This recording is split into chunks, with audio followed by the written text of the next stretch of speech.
Sông Mekong không chỉ là một dòng nước địa lý đơn thuần mà thực sự mang trong mình sinh mệnh và câu chuyện của cả một khu vực rộng lớn. Bắt nguồn từ những dải băng tuyết vĩnh cửu trên cao nguyên Thanh Tạng xa xôi, dòng sông vĩ đại này vươn mình trải dài hơn 4.300 km trước khi hòa vào Biển Đông bao la. Chuyến hành trình xuyên lục địa oai hùng của nó trải qua lãnh thổ của 6 quốc gia, lần lượt từ Trung Quốc, Myanmar, Lào, Thái Lan, Campuchia và cuối cùng chạm đến đất mẹ Việt Nam. Ở mỗi vùng đất đi qua, con sông lại khoác lên mình một cái tên riêng mang đầy niềm tự hào văn hóa. Người Trung Quốc gọi là sông Lan Thương, thế giới biết đến với cái tên sông Mekong hùng vĩ. Còn khi chảy vào nước ta, dòng sông bung tỏa thành 9 nhánh tuôn trào ra biển lớn, mang cái tên sông Cửu Long vô cùng thân thương. Dòng chảy xuyên biên giới ấy không chỉ vẽ nên hình hài bản đồ Đông Nam Á, mà còn là huyết mạch giao thương, là sợi dây vô hình kết nối lịch sử và số phận của hàng chục triệu con người dọc đôi bờ dòng sông. Suốt hàng ngàn năm qua, dòng sông Mekong được tôn vinh như một người mẹ vĩ đại, cần mẫn, mang theo lượng phù sa khổng lồ để kiến tạo và nuôi dưỡng vạn vật. Nhịp đập thủy văn nhịp nhàng giữa mùa mưa và mùa khô của sông Mekong tạo ra một trong những hệ sinh thái đa dạng bậc nhất hành tinh, là cội nguồn sự sống cho vựa cá nội địa khổng lồ biển hồ Campuchia và bồi đắp nên vựa lúa đồng bằng sông Cửu Long Việt Nam. Không chỉ mang lại nguồn lương thực dồi dào, dòng sông còn là cái nôi ươm mầm cho những nền văn minh rực rỡ, định hình lối sống có khi nay đây mai đó và tính cách hào sảng trượng nghĩa của những con người lớn lên cùng miền sông nước. Dù ngày nay, con sông đang phải gồng mình gánh chịu nhiều thương tổn từ những đại công trình thủy điện và biến đổi khí hậu, nhưng di sản sinh thái và văn hóa mà sông Mekong để lại vẫn là một phần linh hồn không thể tách rời của cả bán đảo Đông Dương. Vậy, sông Mekong có tổng cộng bao nhiêu thủy điện và nước nào đang giữ nước sông Mekong nhiều nhất? Hãy tưởng tượng về 47 tỷ mét khối nước. Bạn không cần phải tính toán đau đầu, chỉ cần hình dung một lượng nước khổng lồ đủ sức nhấn chìm một thành phố rộng lớn dưới đáy sâu thẳm. Khối lượng nước ấy hiện không còn tự do chảy trôi như hàng ngàn năm nữa, mà đang phải nằm ngoan ngoãn đằng sau những bức tường bê tông khổng lồ ở tít phần thượng nguồn. Chuyện gì đang xảy ra với con sông vĩ đại này? Nếu bạn thắc mắc, liệu chúng ta có thể đếm được một con số chính xác tuyệt đối về lượng đập thủy điện trên sông Mekong hay không? Thì câu trả lời là vừa có lại vừa không, tùy thuộc vào cách chúng ta nhìn nhận về không gian của dòng sông. Nếu chỉ tính trên trục là dòng chính, bức tranh khá rõ ràng và dễ kiểm soát. Các nhà quan sát có thể điểm mặt chỉ tên chính xác 11 siêu đập đã đi vào hoạt động ở đoạn Lan Thương của Trung Quốc, cùng với hai đại công trình là Siaburi và Don Sahong đã hoàn thành ở Lào. Thế nhưng dòng sông Mekong không chỉ là một đường thẳng đơn độc, mà là một mạng lưới chằng chịt hàng nghìn phụ lưu lớn nhỏ, vươn mình như những mao mạch nuôi dưỡng cả một khu vực rộng lớn.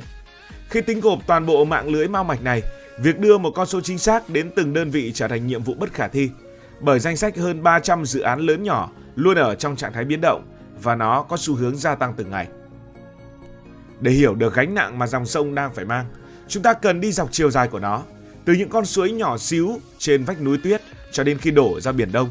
Người ta đã và đang xây hàng trăm con đập lớn nhỏ khác nhau rải rác trên khắp các nhánh sông.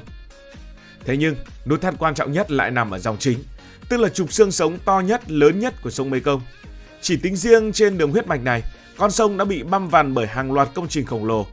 Phía thượng nguồn nằm trong lãnh thổ Trung Quốc, nơi dòng nước đổ dốc từ độ cao hàng nghìn mét, địa hình hiểm trở đã tạo ra một điều kiện hoàn hảo để xây dựng 11 siêu đập thủy điện. Dòng nước sau khi vượt qua hệ thống đập trên núi cao này sẽ chảy xuống Đông Nam Á, nơi quốc gia láng giềng của chúng ta, Lào, cũng đang ấp ủ giấc mơ trở thành bình ắc quy của cả khu vực. Để hiện thực hóa khát vọng làm giàu từ xuất khẩu điện năng, Lào hoàn thành hai đập lớn là Siaburi và Don Sahong ngay trên dòng chính, đồng thời ráo riết chuẩn bị cho nhiều dự án khác. Cứ mỗi lần một khối bê tông khổng lồ được dựng lên, dòng nước chảy liên tục ngàn đời lại bị cắt đứt.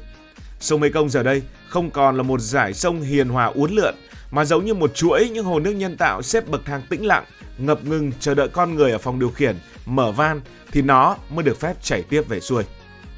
Nước nào đang giữ nhiều nước nhất của sông Mekong? Thì giữa hàng chục công trình vắt ngang dòng chảy ấy, thế lực nắm sức mạnh tuyệt đối không ai khác chính là Trung Quốc. Với hệ thống đập bậc thang khổng lồ của mình, họ đang giữ lại lượng nước nhiều nhất trên toàn khu vực, vươn tới con số khủng khiếp là 47 tỷ mét khối nước. Khối lượng nước khổng lồ này không nằm rải đều mà nằm gọn chủ yếu trong bụng hai thủy điện lớn mang tên Tiểu Loan và Nọa Chát Độ. Đập Tiểu Loan được xây dựng cao ngất ngưởng, đứng sừng sững giữa hẻm núi sâu với chiều cao gần bằng tháp Eiffel của Pháp và chứa được khoảng 15 tỷ mét khối nước. Tuy nhiên, nếu xét về độ rộng lớn mênh mang, danh hiệu vô địch lại thuộc về đập Nọa Chát Độ khi sức chứa của nó lên đến gần 25 tỷ mét khối nước.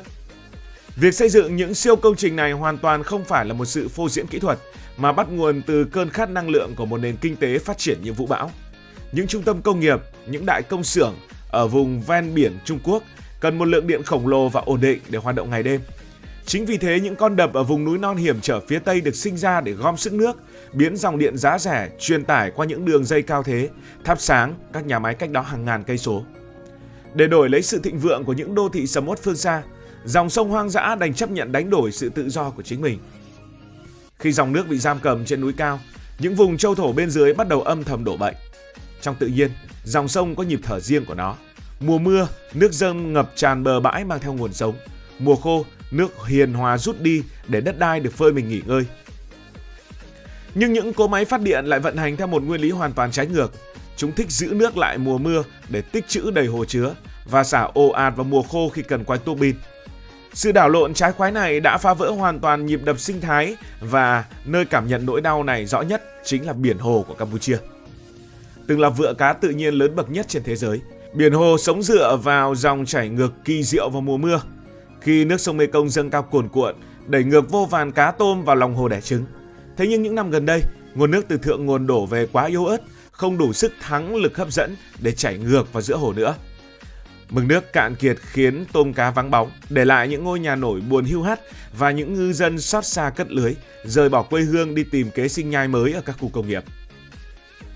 Chưa dừng lại ở đó, những bức tường bê tông vô tri không chỉ chặn nước mà còn giữ lại luôn lớp bùn đất phù sa màu mỡ ở lại đáy hồ. Khi thoát khỏi hệ thống đập, dòng nước chảy xuống hạ lưu trở nên trong hơn nhưng lại mang theo một cơn đói vô hình. Các nhà khoa học gọi đó là hiện tượng nước đói, vì đã bị tước đi lượng bùn đất vốn có. Dòng nước mang một năng lượng dư thừa, bắt đầu cào xé và ăn mòn cấu trúc hai bên bờ sông cũng như dưới đáy sông để bù đắp lại lượng phù sa đã mất. Đây chính là thủ phạm giấu mặt gây ra những vụ sạt lở bờ sông kinh hoàng dọc theo dòng chảy, từ Thái Lan, Lào, Campuchia, cho đến việc cướp đi những dải đất màu mỡ và những ngôi nhà ven sông bao đời yên bình ở miền Tây nước ta. Chảy đến dải đất phù sa cuối cùng ở đồng bằng sông Cửu Long, quê hương của những miệt vườn sầu riêng và chôm chôm trĩu quả, dòng sông để lại nỗi niềm trăn trở lớn lao. Vì nguồn nước ngọt từ thượng nguồn đổ về không còn giữ đủ sức mạnh để đẩy lùi sức ép của biển cả, nước mặn đang âm thầm len lỏi sâu vào đất liền. Khái niệm sống chung với lũ từng là một triết lý sinh tồn đầy tự hào của người nông dân miền Tây, gắn liền với những mùa nước nổi mang theo tôm cá và phù sa bồi đắp dồi dào. Giờ đây niềm tự hào ấy đành lùi bước để nhường chỗ cho một thực tế khắc nghiệt hơn: học cách sống chung với hạn. Mỗi buổi sáng thức dậy, thay vì ngắm nhìn dòng nước bạc màu mỡ chan hòa, người nông dân lại lo âu nếm thử vị nước ven bờ, chắt chiu từng thùng nước ngọt ngầm để cứu lấy những vườn cây đang héo rũ vì khát. Tuy nhiên, câu chuyện của sông Mekong không khép lại trong sự bế tắc hay buông xuôi. Trước những biến đổi tàn khốc của một nền thiên nhiên đã bị bàn tay con người can thiệp, người dân vùng hạ lưu đang tìm cách đứng lên với một sức sống kiên cường và trí tuệ bền bỉ. Chúng ta không thụ động chờ đợi dòng nước như trước, mà đã tự tay dựng những công trình điều tiết mặn vĩ đại như cống Cái Lớn, Cái Bé để bảo vệ hệ sinh thái vùng ngọt. Các nhà khoa học nông nghiệp cũng đang ngày đêm nghiên cứu, lai tạo thành công những giống lúa mới chịu được độ mặn cao, đồng thời khuyến khích người dân chuyển đổi mô hình canh tác luân canh, lúa, tôm để vơi bớt sự phụ thuộc vào nguồn nước ngọt. Song song với đó, qua những nỗ lực đàm phán quốc tế không mệt mỏi, các quốc gia hạ nguồn đang đấu tranh mạnh mẽ bằng số liệu để buộc những công trình trên thượng nguồn phải minh bạch hơn trong lịch trình xả nước. Dòng sông Mekong hôm nay có thể đang mệt mỏi và đầy thương tích, nhưng bằng tình yêu thương quê hương và sự thích ứng linh hoạt, những con người sống nương tựa vào dòng sông vẫn đang viết tiếp một chương sử mới, nhọc nhằn hơn nhưng cũng đầy tự hào và không bao giờ chịu gục ngã. Cảm ơn các bạn đã dành sự đồng hành cùng Hải Thanh Story đi qua những vùng đất, khám phá những điều mới.